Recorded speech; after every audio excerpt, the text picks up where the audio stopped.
Good morning and welcome to another edition of Inquisition Update. My name's Tom Fress and I'll be your host for the next hour. You're listening to FirstAmendmentRadio.com. Thanks for tuning in, everybody. And if you'll pardon me, still suffering with a bout of laryngitis, I'll do my best.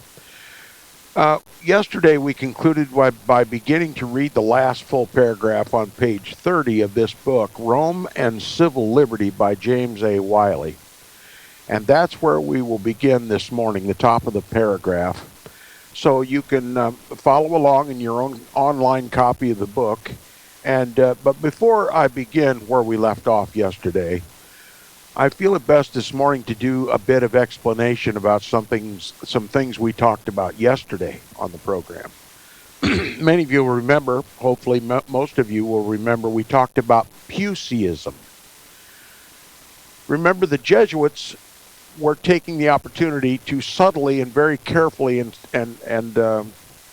strategically and clandestinely inject into Protestant Great Britain the Roman hierarchical structure, to do away with the anti-Roman Catholic laws that had been established, to get control of the Roman Catholic laity, then to get control of Roman Catholic colleges, and then to infiltrate Protestant colleges and universities, and then to gain access to Parliament, and ultimately the crown, the throne of Great Britain.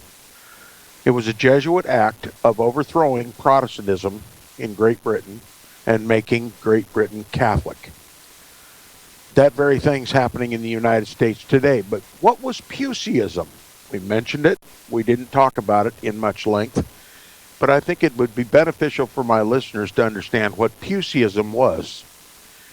Puseyism was Roman Catholic doctrine, Roman Catholic teaching that was promoted unbelievably from Protestant Oxford and Cambridge.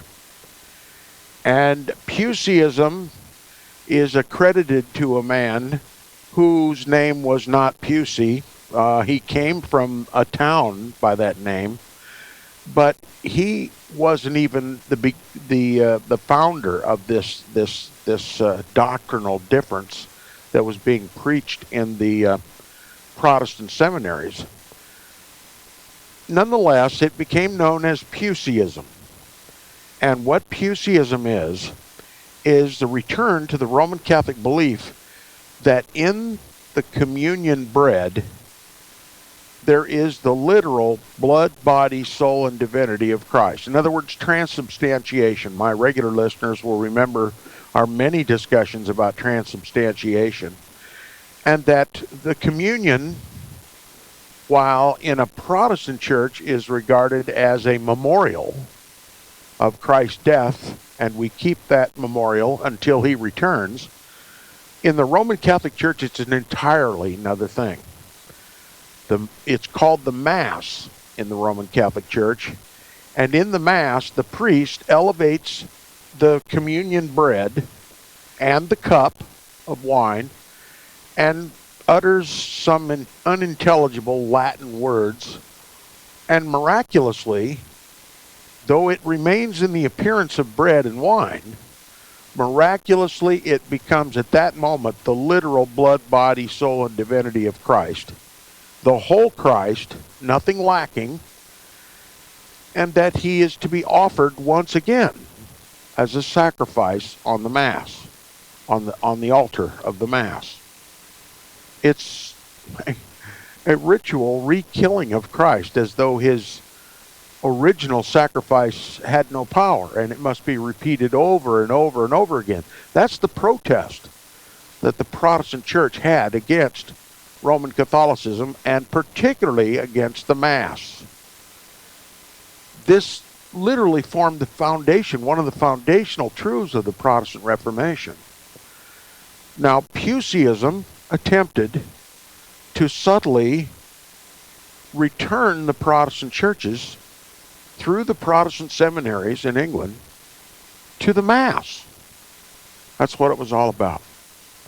Now, somebody might ask me, Well, Tom, what difference does it really make? I mean, if it's just a memorial meal in the Protestant belief system, and it's another sacrifice in the Roman system, what difference does it make? Why can't we get along? The problem is, not only does it make a mockery of what Jesus did, the one-time all-sufficient shedding of his blood for the remission of our sins, and seeks to repeat it over and over and over again as though Christ's blood was not efficacious at all. But it does something that most people don't really realize. And that is the elevation of the priest to a godlike status. Think of it this way. You know your Protestant pastor is not much different than the rest of you, because he believes, as all Protestants do, that Christ is the head of the church. Full stop. Christ and him alone is the head of the church. And we are all brethren. So even though your pastor gets the majority of the airtime in your church and is revered and regarded as a Bible teacher, a spiritual leader, he's really just part of the congregation. In truth, in the Protestant churches, that's all he is. Just one of the brethren who's dedicated his life to serve God's people. In the Roman Catholic Church, however, the priest is not just a pastor. The priest is the one who can literally create Jesus in the Mass. And that elevates the priest, whether one realizes it or not initially. That elevates the priest to be something like a god in the church. And this power of the priest to create on the altar the literal blood, body, soul, and divinity of Christ to be sacrificed again, and to make that sacrifice on the altar, makes him the creator of the creator and the slayer of the creator. Are you beginning to comprehend? And this power is so revered and pronounced as holy in the Roman Catholic Church that the priest of the Roman Catholic Church takes on the aura of divinity. And this is the foundational understanding and belief that is taught in the Roman Catholic Church that causes, that gives justification for the priest to command each and every penitent in the Roman Catholic Church to come and confess all their sins to him. You see, when the Roman Catholic priest is regarded as a god, then Christ is replaced. Men are not free to confess their sins to Christ only, but to the priest, and to seek absolution not from Christ, but from the priest. Spiritual learning is not received from Christ and from the Scriptures. It's from the priest. And so it's a priestly church. The priest is the rock and the foundation of that church, and the people are his subjects. That is the difference that Puseyism makes. It attempts to inject Roman Catholic doctrine and teaching in the Protestant church. Now, if you have occasion to visit various Protestant churches, you'll see for yourself that there are some Protestant churches in this country, and particularly the Lutheran Church, who has adopted this Puseyite idea that Jesus is really present in the communion bread. And the end game for all of this is to elevate the Lutheran pastor to a priestly class. It's the stratification of the laity. It's the stratification of the church from a Jesus is the rock and foundation of the church and we are all brethren, to the priestly class and then the laity. Roman Catholicism is a hierarchical church, and the hierarchy takes the place of Christ in the church. It is a basic error to believe that the bread and wine are changed from bread and wine into the literal Christ. It is a gross foundational error to say in any form or fashion that Christ's one-time sacrifice was insufficient, or that it may be rehearsed. And this is where Rome gets her foot in the door, to pervert our biblical understanding of communion. That's what Puseyism does. And it was injected into the Protestant seminaries, the Protestant universities and colleges, through the Counter-Reformation, the Jesuits. And as it was slowly but surely more and more adopted and more preached and more believed, why, there was no need any longer for Protestants to remain in a Protestant church, and so they joined the Roman Catholic Church. And this book enumerates that some 200 Protestant pastors gave up their Protestant beliefs and were baptized into the Roman Catholic Church, and likewise the laity. So this is just one of the ways that the Jesuits overthrow the Protestant Reformation. Just one of the ways that they fulfill their oath to destroy Protestantism from off the face of the earth and to return the world to Roman Catholicism, and then to make the Pope the God of this world. That's what the old world order was. That's what the new world order is. Now, are they teaching Roman Catholic doctrine in your Protestant church? Then it is incumbent upon you to correct that church or to leave that church. Sanctify ourselves, because Rome has a plan in store for this country, just like she had for Protestant Great Britain in the 1850s. The same thing that Rome is attempting to do as we read this book, she has already done in this country. The reading of and understanding of this book helps us to understand and uncover the lies that are being taught by our own government, by our own churches, by our own Protestant seminaries and colleges and universities. The Counter-Reformation is alive and well in the United States of America. The Jesuit-led, bloody Counter-Reformation is alive and well in the United States, and there aren't but a handful as a percentage of the population of this country that even have a clue about it. Well, you need to get a clue, and I'm blessed of God to be able to help you. Now, we'll begin the last full paragraph on page 30 in the book, Rome and Civil Liberty by James A. Wiley. Now, he says the next step in advance was the abolition of the statute forbidding the introduction into the country of bulls and rescripts from the Pope. Now, let me explain. A papal bull is the most authoritative writing the popes can write. It is instruction from the King of Kings and Lord of Lords in Rome, the self-styled Vicar of Christ, to his subjects in Great Britain. And while they may contain some spiritual teaching, they are primarily political statements, political commandments.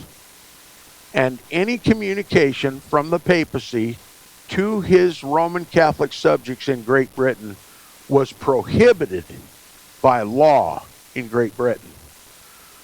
The one who was responsible for the state in Britain, Protestant Britain, was the Protestant Queen. And the papacy was completely shut out.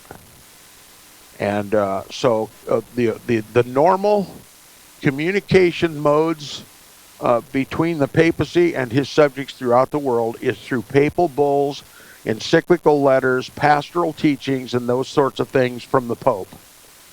Okay, he is the sole teacher of the Roman Catholic Church, and to be able to exercise his self-righteous authority, he must be able to communicate with his subjects. And these papal bulls and encyclicals and pastoral letters and other rescripts from the Pope are necessary for Roman Catholic salvation, that they must understand and believe and obey the Pope. And knowing that the Roman Catholic Church, the papacy is the Antichrist, the Roman Catholic Church, the synagogue of Satan, the woman riding the beast of Revelation chapter 17, England made any of these types of communications from the Pope illegal. The citizens of Great Britain were to answer to its civil government, which was led by a Protestant monarch. And since Rome had demonstrated and over again her steadfast intent to overthrow that government and to replace it with papal tyranny, Rome had to pass these ordinances and laws. Or rather, the English Parliament and the Queen made the abolition of these papal bulls and other rescripts illegal. Not only to protect their own rights, but to protect the rights of Roman Catholics in the country from papal oppression. All right, with that background, we'll continue now. The next step in advance, that is for the overthrow of the takeover or the Catholicization of Great Britain, was the abolition of the statute forbidding the introduction into the country of bulls and rescripts from the Pope.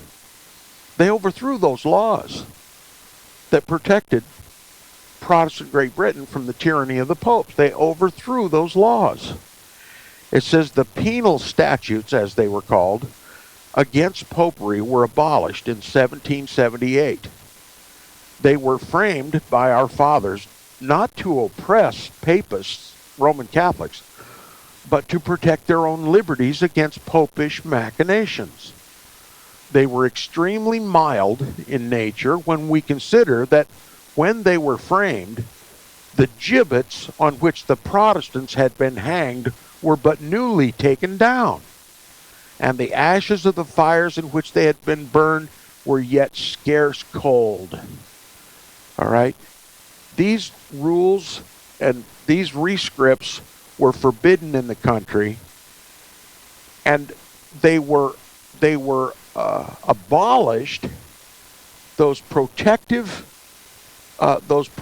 laws forbidding the distribution of the Pope's bulls and encyclicals was those rules and laws were abolished even while the memory of the persecution and the hangings and the torturings and the burnings of the stake of Protestants was fresh in everybody's mind. Okay? The penal statutes against popery were abolished in 1778.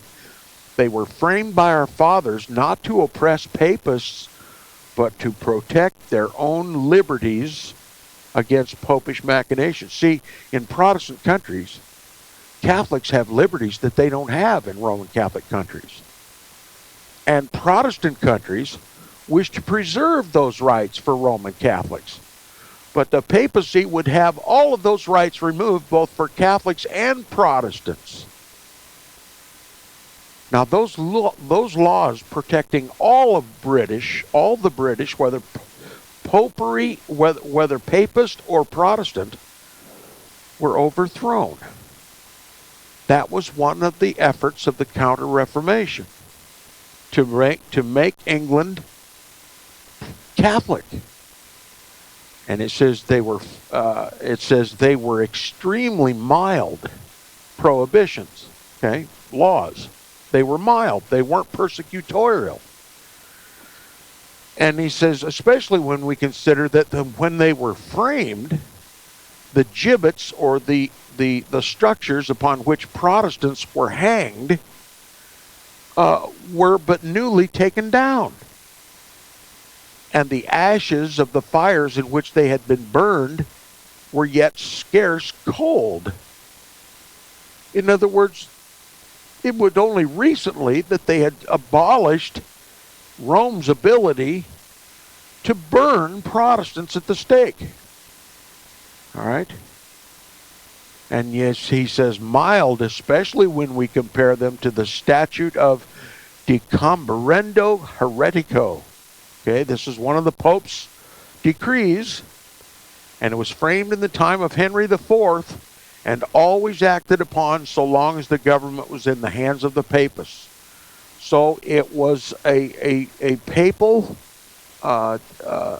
rescript or law that was imposed upon the government that allowed for the persecution of Protestants, burnings at the stake and hangings, the confiscation of their property, the confiscation of their children. All right? And as long as the government was in the hands of the papists, this law was enforced. Now he says, whatever may be thought of these statutes, the opposition to their abolition was rested on the ground that the Church of Rome was not so much a religious society as a political confederation hostile to the liberties of this country. So, Englanders weren't interested in the abolition of those protective laws, except for the fact that the Roman Catholic Church is first and foremost a political confederation. And they know, just as surely as a leopard cannot change its spots, that without those laws in place, Rome is going to use her papal encyclicals, her bulls, and everything else to overthrow the government. And I've explained many times on Inquisition Update, the Roman Catholic Church doesn't proselytize like a Protestant church does. They don't go door to door. The priest doesn't go and pray with you, read your Bible, encourage you to come to church. No. They proselytize by first getting control of the government and then making Roman Catholicism the law of the land. And then you are coerced to come to church or coerced to obey Roman Catholic canon law through the civil law. The Englanders knew this. We ought to know it. And anywhere Rome has power, she has power in the government. That's where her power is most efficiently used. And England knew this. The laity knew it. The pastors knew it. James A. Wiley knew it. The seminaries knew it. The colleges and universities knew it. Yet, it is as if insanity took over. And they abolished those protective laws. Now, it says, after the abolition of these laws, there remained the inhibition against bringing bulls from Rome. We are prepared to defend such inhibition as in harmony with the great principle which is every man's birthright, which we claim for ourselves and are prepared to give to every human being, freedom of conscience. A papal bull is no matter of religious profession. It is a matter of civil obedience. Okay? James A. Wiley is confirming what I said before. A papal bull is not a teaching on spiritual things like you would expect from a Protestant pastor. A papal bull is civil instruction. That is instruction of the Pope to his subjects in matters political. And those bulls always encourage Roman Catholics to ascend to the highest authorities, the highest offices of authority in every land. They were forbidden in England. Now they were approved. We'll be back right after the message. You're listening to Inquisition Update on First Amendment Radio.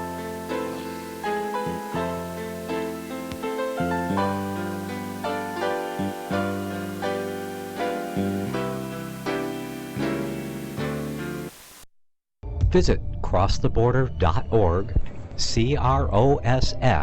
crosstheborder.org, to get your print, EPUB, or PDF version of the book, The Rapture Will Be Canceled. That's crosstheborder.org. I know you all want answers, and believe me, so do I, and I'll do my best to get them. Despite Nicolas Cage's promise to do his best to get left behind rapture answers for us, don't hold your breath. Not everyone believes Left Behind is true prophecy. Some may even regard as conspiratorial the mainstream re-release of the Left Behind movie, with actor Nicolas Cage portraying the main character, as an attempt to further reinforce in the minds of all this perception of false prophecy, in order to condition the masses for the play about to begin. If you want true Bible prophecy answers, get the book, The Rapture Will Be Canceled.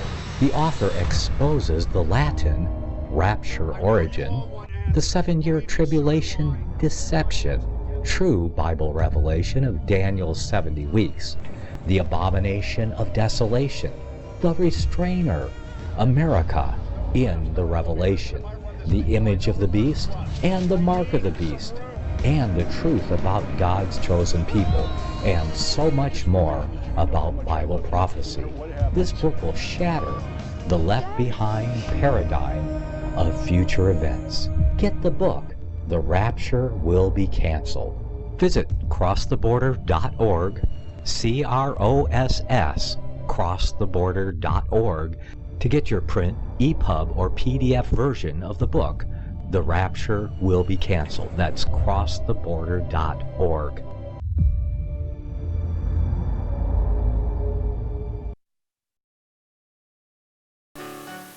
Gold and silver is tremendously undervalued. Global demand vastly exceeds mine supply by more than 60% annually. There is little in the financial world more certain than a coming explosion in the prices of gold and silver. The U.S. dollar continues to lose value and respect as the world's reserve currency. Our nation faces challenges on many fronts, and a day doesn't pass without another economist bringing forth warnings of impending economic calamity. There has never been a better time than right now to acquire physical gold and silver. Discount Gold and Silver Trading was founded on the principles of truth and honesty. We believe in providing a quality product, quality service, and most importantly, competitive pricing. We provide all forms of precious metals, including American gold, silver, platinum, and rare investment and circulated coins. Silver bars, rounds, and 90% silver bags are on hand for the silver investor. Gold self-directed IRAs are available. Call Discount Gold and Silver Trading at 1-800-375-4188. Toll free, that's 1-800-375-4188.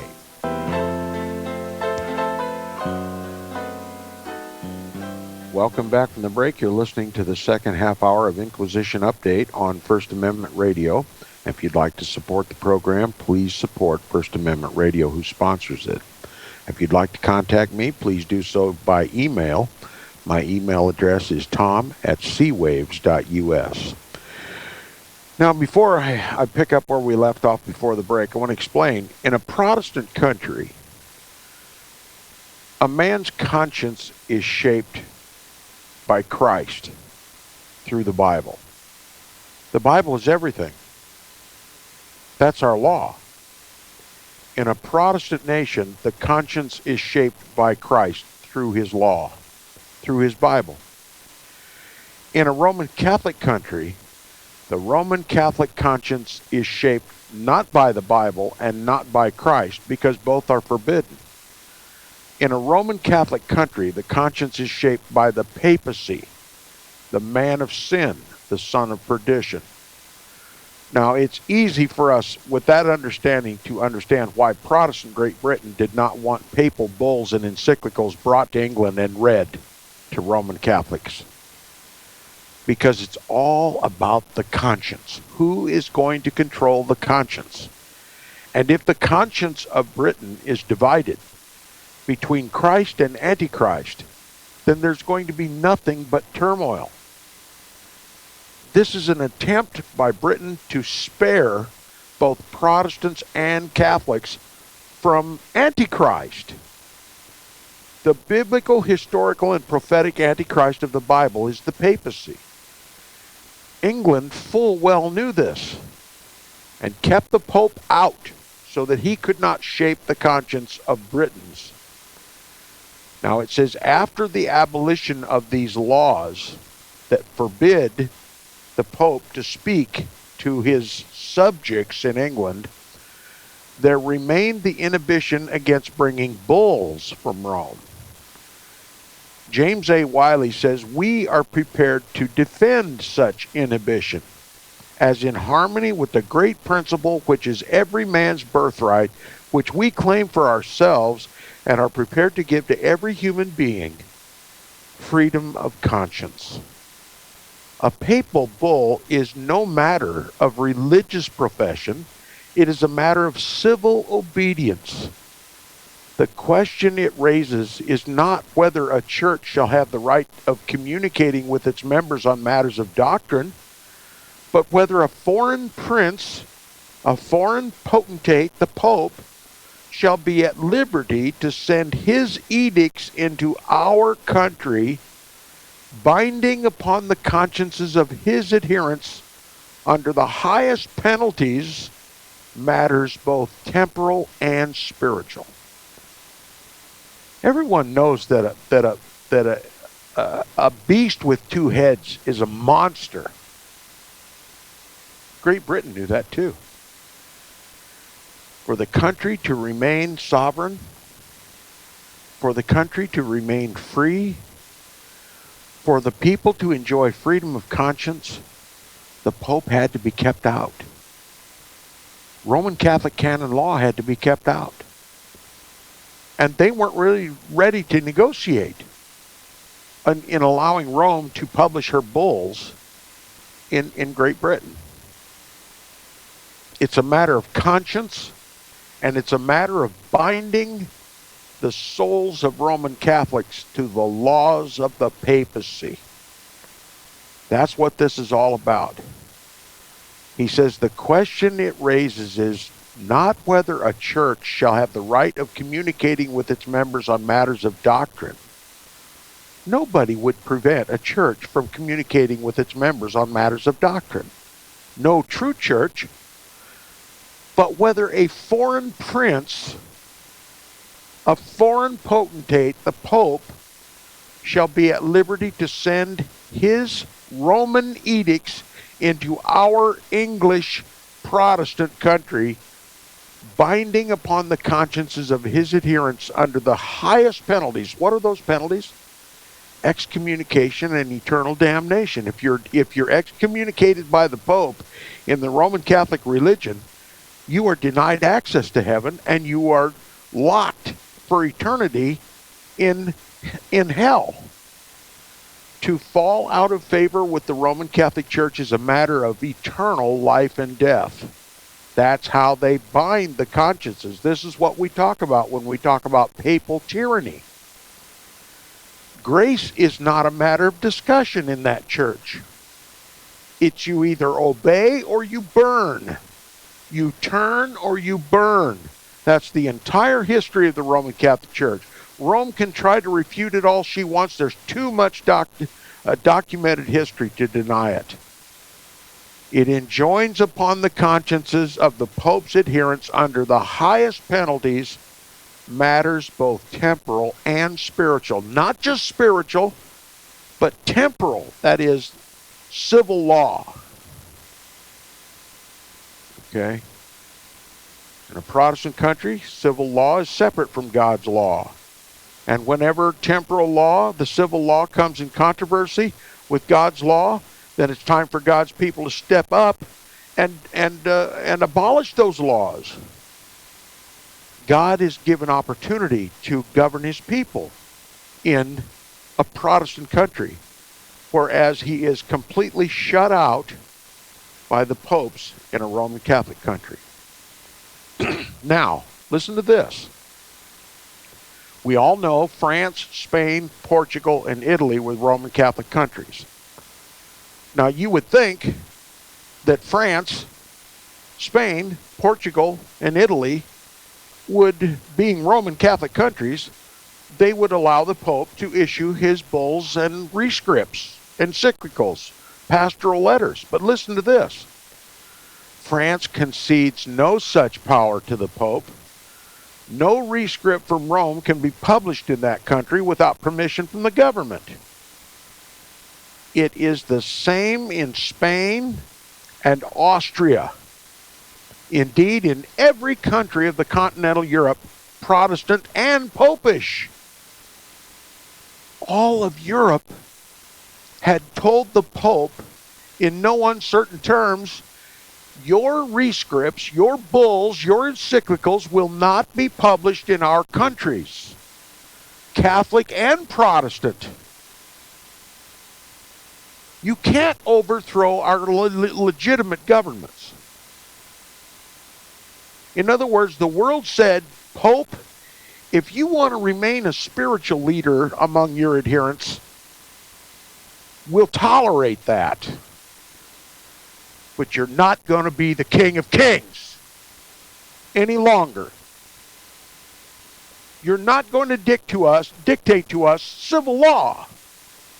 You're not going to replace our rights with papal tyranny any longer. Now, it's not bigotry in England that they are rebelling against the Pope having any further rights to publish his bulls and encyclicals. This isn't anti-popish bigotry, because it's seen in every Catholic country in Europe. They do not want or allow the papacy to dictate to its adherents civil matters. The Pope was denied the power to bind the consciences of Roman Catholics to rise up and overthrow their governments. Europe needed some stability. They'd just been through the Protestant Reformation. They'd just been through the French Revolution.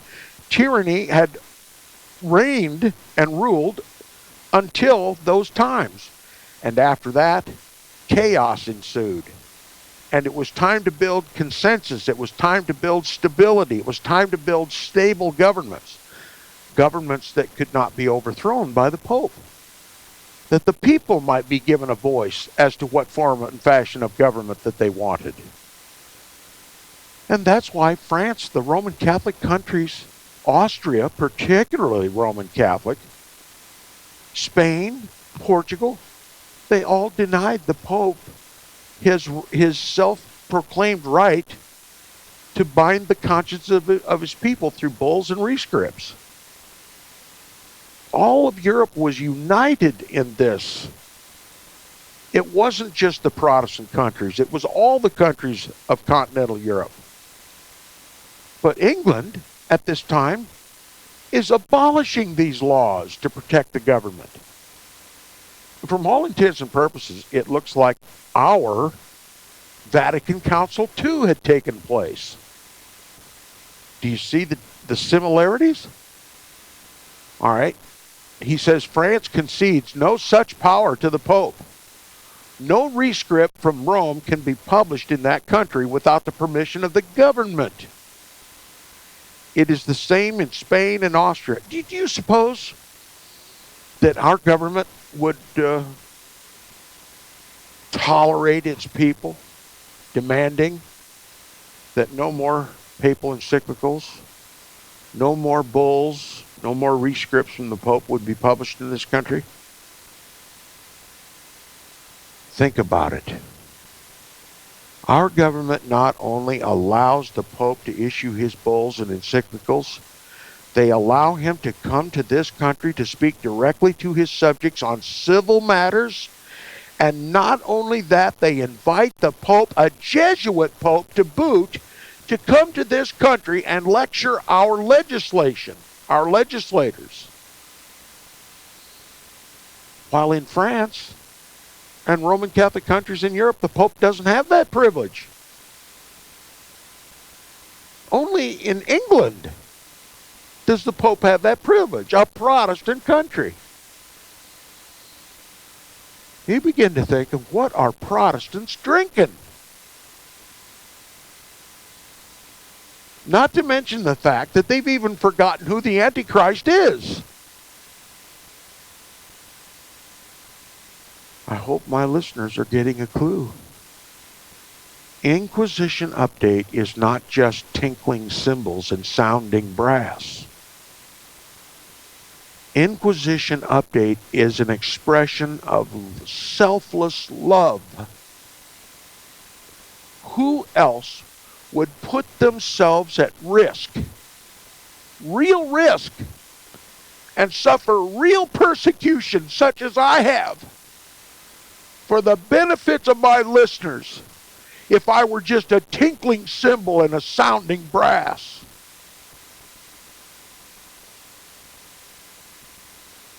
Inquisition update is bound by love. The charity with which Christ has liberated us. That is what motivates Inquisition update.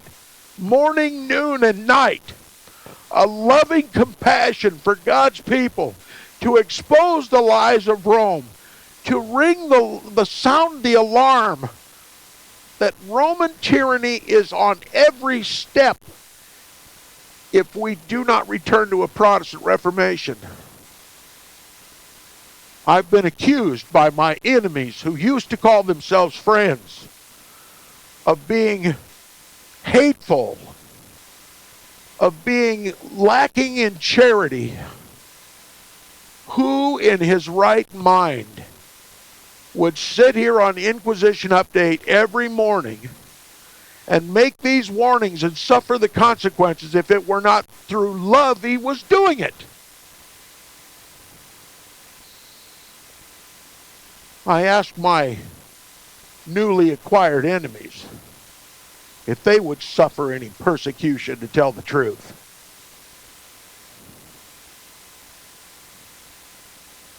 You accuse me of selfish motives, when my life for the last 10 or 15 years has been nothing but a living sacrifice. Real sacrifice. Painful sacrifice. And you ought to be ashamed. Now, judging by some of the responses that I get from my listeners, they understand the true motive behind Inquisition update. Yes, I raise my voice. Sometimes I use strong language. But so did my father. Sometimes he even hit me. But he loved me. With all his heart, he loved me. If you want a slick-sounding voice, someone who's milquetoast and so loving in his expressions, then go listen to Joel Osteen. But he'll not tell you any truth, because the truth might offend you. Better to be offended than to be hated. Better to be loved and offended than to be hated. He hates by keeping the truth locked up. I love by telling the painful truth. My love is demonstrated for my friends, my listeners. It's demonstrated every day. How dare anyone accuse me of being a tinkling cymbal and a sounding brass? Now I'm going to return to telling the truth, instead of constantly defending myself against false accusations. Demonstrably false accusations. Now, returning to this discussion, a papal bull is no matter of religious profession. A papal bull has nothing to do with religion. It has everything to do with civil obedience to Roman Catholics. Okay? This is how the Pope governs his subjects. He's a king over his people. A king that is King of Kings and Lord of Lords. Okay? The civil government of this country has no authority over the papal subject. When the Pope wants to overthrow the civil government, he may do so, according to Roman Catholic canon law. He may dictate to his subjects in every land that they may rise up in opposition against the government. This is Roman Catholic canon law, and this is exactly why Great Britain would never allow a papal bull to be issued. in the country. Is there any such prohibition in this Protestant land called America? The Pope is free to dictate to his subjects every and any way, without hindrance, without even a protest. And I'm telling you, it's like playing with dynamite. And we're about to have an anti-Protestant explosion in this country. And I believe we've already had one. I believe it was Vatican Council II. I believe Vatican Council II contained within it the ultimatum. You have so much time, you separated brethren. You who we used to call heretics, you have so much time to return to full communion of the Roman Catholic Church. And if that time elapses and you have not yet made your full commitment to the Roman Catholic Church, then we are free to do with you as we did in the old world order. That's what Vatican Council II was. Now those gibbets that James A. Wiley says were recently taken down in Great Britain at the time of the abolition of these laws, they're about to be rebuilt in this country. That's why this program's called Inquisition Update. I foresaw this years ago, and I named my program appropriately, Inquisition Update. It's coming, a real persecution for Bible-believing Christians who understand who the Antichrist is. Real Protestants in this country. And I could be burned for talking this way to you. I'm taking real risks, and I've already suffered real threats. These people mean business. And exposing their strategy for this country is a dangerous thing to do. But I do it every day. I do it without apology. I do it faithfully. And I tell the truth at my own expense. I ask nothing from my listeners. I ask nothing from First Amendment Radio. If this isn't a mission of love, what is it? Tinkling cymbals, sounding brass. People don't even know where I live. They don't know what I look like. I don't tell them where I live, and I don't show them what I look like, because I want to remain anonymous. I want to be known by God only. I don't seek reward in this life. And you need to be warned by somebody. Protestantism needs to be warned. What little Protestantism there is left in this country needs to be warned by somebody. Yes, I know there are others, but I don't spend all my time listening to the others. I listen to all the nonsense that I hear in the mainstream media, the alternative media, messages from our government, false information, indoctrination. And they protect Rome. I know America largely does not have a clue what is about to befall it. And only a Protestant, a true Protestant, can understand it. And what few of you there are in this country who can understand it certainly isn't enough even to say that I have a following.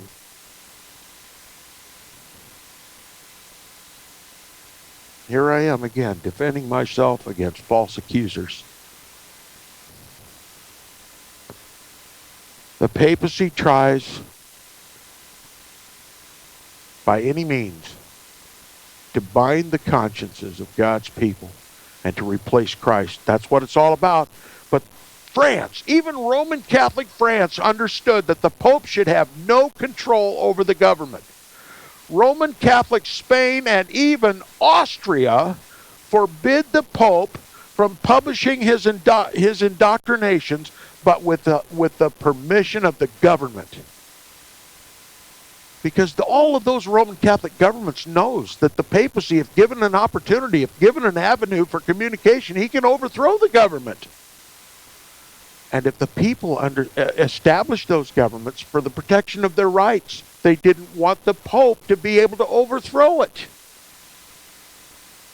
There have never been such prohibitions in this country except for the early colonial period. Rome has had a free hand to do as she pleases in this country. Rome has been invited.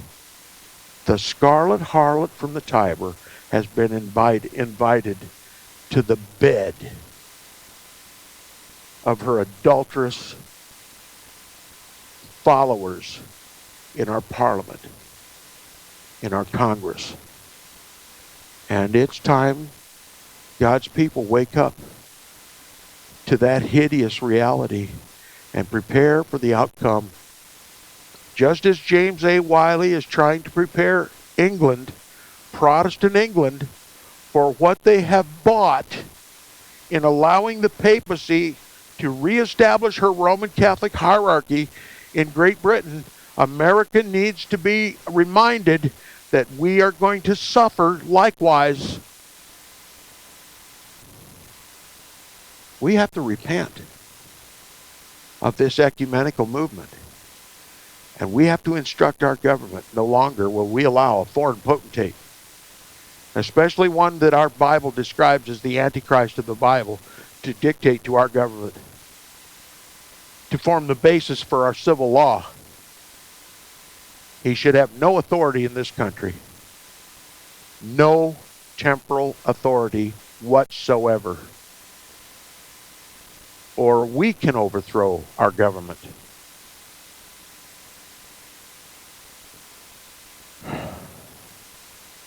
France, Roman Catholic France, Spain, and even Austria forbid the Pope any privilege of publishing in their countries any rescript from Rome except by the permission of the government. Every country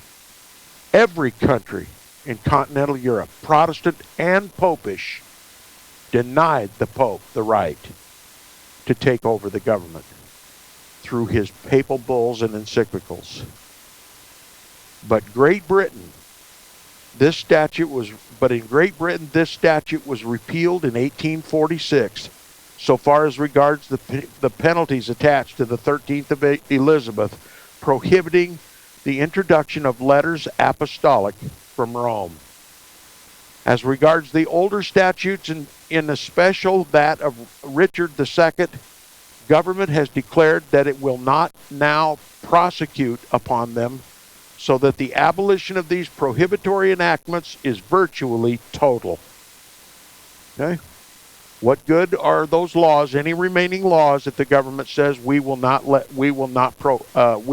prosecute? They've left the door wide open. At the time of the writing of this book, they left the door wide open for the Pope to instruct his subjects. And what do you suppose that instruction would be? To overthrow the Protestant government, both the crown and the parliament. And that's what's coming. They've already done it. There's not a Protestant voice left in our government. Not a Protestant even sits upon the Supreme Court. Not one single Protestant sits on the Supreme Court. What horror lies in store for the United States of America. We'll continue tomorrow on Inquisition Update. Thanks for listening.